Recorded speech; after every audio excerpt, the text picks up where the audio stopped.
رهف الشامي بلوجر مصرية شهيرة تعرضت لهجوم حاد جدا وصل لحد السب والقذف بسبب اتهامها بخطف زوج صديقة عمرها. القصة بدأت لما أعلنت سيدة تدعى سلمى إن صديقتها البلوجر رهف الشامي خطفت جوزها واتخطبت له، رغم إن سلمى ورهف كانوا أصدقاء جدا. وقالت سلمى إنها حست بصدمة كبيرة جدا لأنها كانت فاكرة إن العلاقة بين جوزها وصاحبتها مجرد صداقة، لكن للأسف كانت العلاقة عاطفية.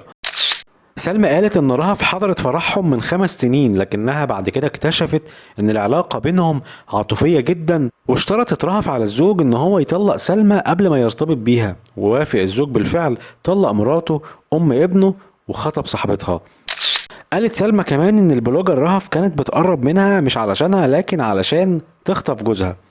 السوشيال ميديا حرفيا اتقلبت على رهف اللي اتعرضت لهجوم شديد جدا بسبب خيانتها لصاحبتها وخطف جوزها رغم ان عندهم ابن صغير.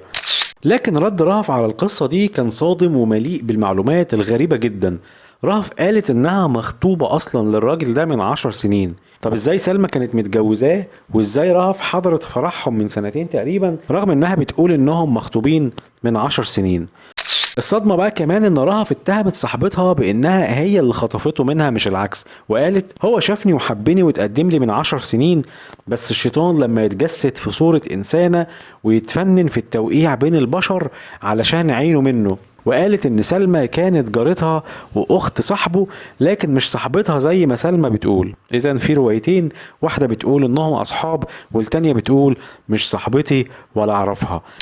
الغريب اكتر ان رهف اتهمت سلمى بانها هي اللي كانت بتحاول توقع بينهم قبل ما يتجوزوا، وقالت كان نفسها يبصلها وفضلت ورانا بكل الطرق علشان توقع بينا واحنا كنا صغيرين ومش فاهمين حاجة. قالت كمان انا كان عندي 18 سنة وفعلا حصل وسيبنا بعض وبابا رجع له الشبكة لاننا كنا مخطوبين، وبعدها سبحان الله الاستاذة اتخطبت له، قصدها طبعا على سلمى.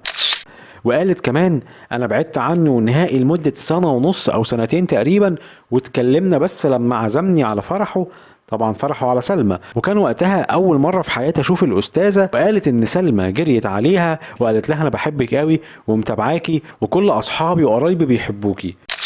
يمكن حضور رهف في الفرح هو اغرب شيء في القصة، خاصة ان الصور اللي ظهرت فيها كانت بتضحك.